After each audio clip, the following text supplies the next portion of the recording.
their arms, you cross yours. That's not a coincidence, it's psychology at its finest. Mirroring is a subconscious way of building rapport and trust. When we mirror someone's behavior, it signals that we're on the same wavelength, that we understand and relate to them. Next time you're trying to make a good impression, try subtly mirroring their body language. Trust me, it'll work like a charm. It'll work like a... You know how sometimes you go to a restaurant and you're overwhelmed by all the choices on the menu? Studies have shown that too many choices can actually lead to decision paralysis and decreased satisfaction. Our brains can only handle so much stimulation before they start short-circuiting. So next time you're feeling overwhelmed by choices, remember, less is more. Just pick the first one that sounds good to you, or go with a classic like a plain old cappuccino. You know how sometimes when someone believes in you, you actually start performing better? That's the Pygmalion Effect in action. High expectations lead to improved performance.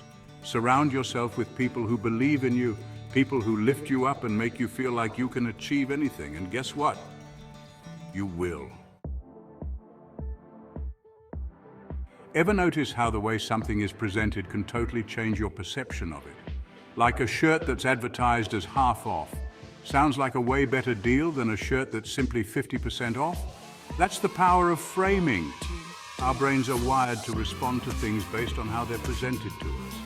If you want to influence someone's decision, frame the information in a way that's favorable to your cause. See the difference? Imagine you're at a bustling flea market and you come across a beautiful, intricately designed antique vase that catches your eye. You ask the vendor how much it is, and with a smile they say, "For you, my friend, only $500. Now you know that's probably way overpriced, but that initial price has now become an anchor in your mind, setting a reference point for the negotiation. Even if you manage to haggle the price down to $300, you're still likely to pay more than you would have if the vendor had started with a lower price, say $200. This is the power of the anchoring effect. It subtly influences your perception of value and can lead you to make decisions based on that initial anchor. So next time you're negotiating a price, remember the anchoring effect. The person who throws out the first number has a significant advantage, setting the stage for the entire negotiation process. We all judge a book by its cover, at least a little bit. It's human nature. And guess what? We do it more often than we realize. There's a psychological phenomenon for that too. It's called the halo effect. This effect influences our perceptions in ways we might not even be aware of. The halo effect is our tendency to form overall positive impressions of people based on a single positive trait. This can shape our entire view of someone. For example, if someone is physically attractive, we're more likely to assume they're also intelligent, kind, and trustworthy. This can affect how we interact with them. Of course, the halo effect can work in reverse too. This is often called the horn effect. If someone has a negative trait, we might assume they're a bad person overall. This can lead to unfair judgments and biases. Ever notice how after you watch a scary movie about sharks, you're suddenly terrified of going into the ocean, even though shark attacks are incredibly rare? That's the availability heuristic at work. Our brains tend to overestimate the likelihood of events that are easily recalled, whether because they're vivid, recent, or frequently discussed. The availability heuristic can be a powerful tool for persuasion, so be aware of how it might be influencing your own judgments and decisions. You know how sometimes people feel better after taking a sugar pill simply because they believe it's medicine? That's the placebo effect, and it's a testament to the incredible power of our minds. If we believe something will work, our brains release endorphins and other feel-good chemicals that can actually produce real, measurable changes in our bodies. Next time you're feeling under the weather, remember the power of the placebo. A little bit of positive thinking can go a long way.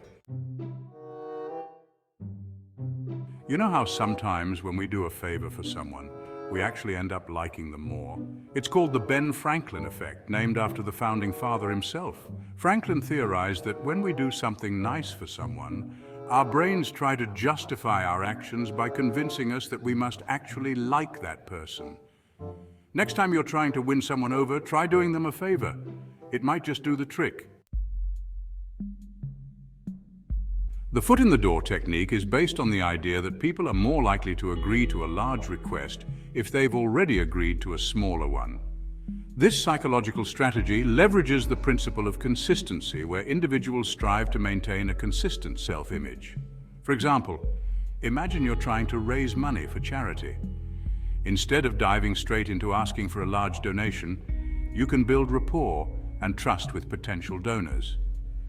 Start by asking them to sign a petition or wear a button in support of your cause. These small, initial commitments make them feel involved and invested in the cause. Once they have agreed to that small request, they'll be much more likely to donate when you ask them later. It's sneaky, but effective. This technique can be applied in various scenarios, from sales to social movements, making it a versatile tool in persuasion.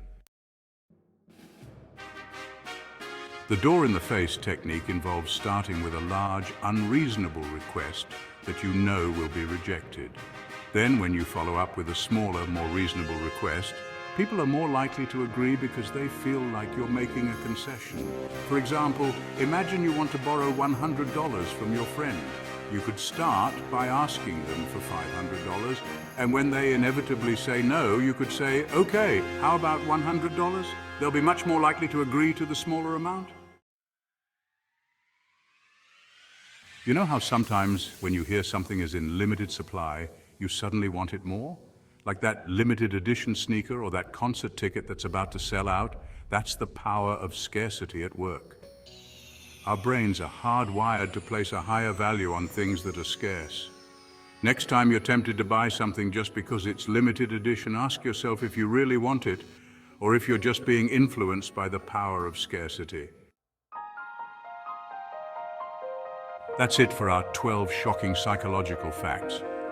I hope you learned something new and maybe even had a few laughs along the way. If you enjoyed this video, be sure to give it a thumbs up and subscribe to Man of Thoughts for more mind-blowing content. Until next time, stay curious and keep those brains buzzing.